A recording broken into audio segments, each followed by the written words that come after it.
আজকে আমরা কি করে যে ঠাকুর পূজা করব জানি না।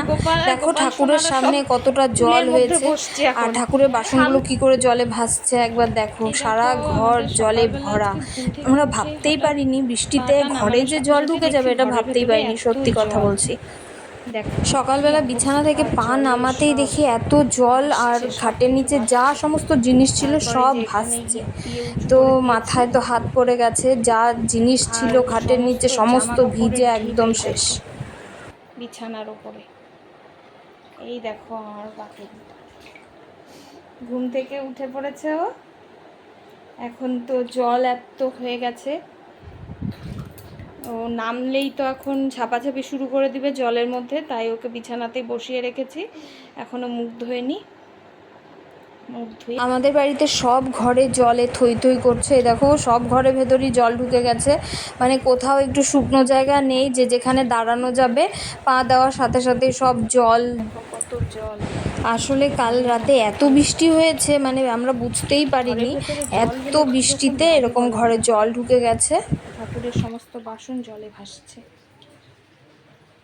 পড়ার টেবিলটাতে ইট দিয়ে উঁচু করেছি, সমস্ত বই বিছানার উপরে।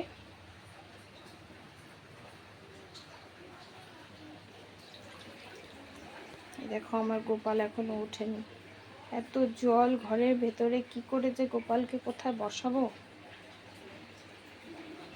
বাইরেটা একবার দেখো।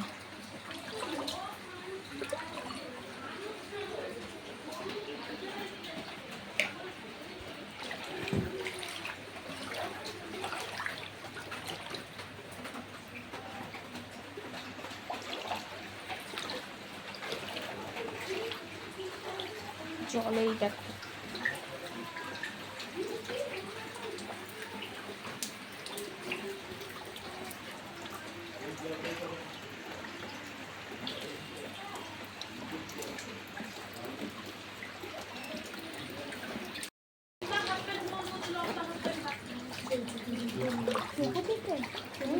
অনেক জল, কুকুরগুলো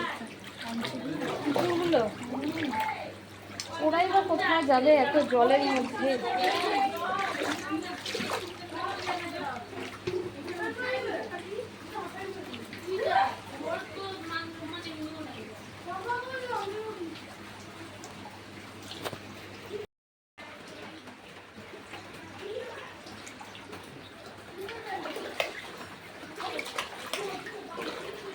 আচ্ছা আজকে কি তোমাদের ওখানে ওই একই অবস্থা?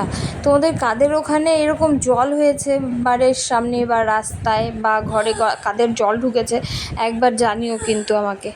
আমার খুব খারাপ অবস্থা ভাই।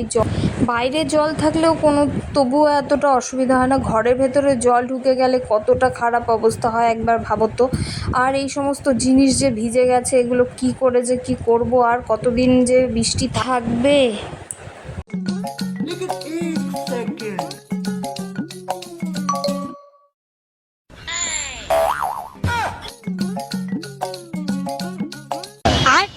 बैगन।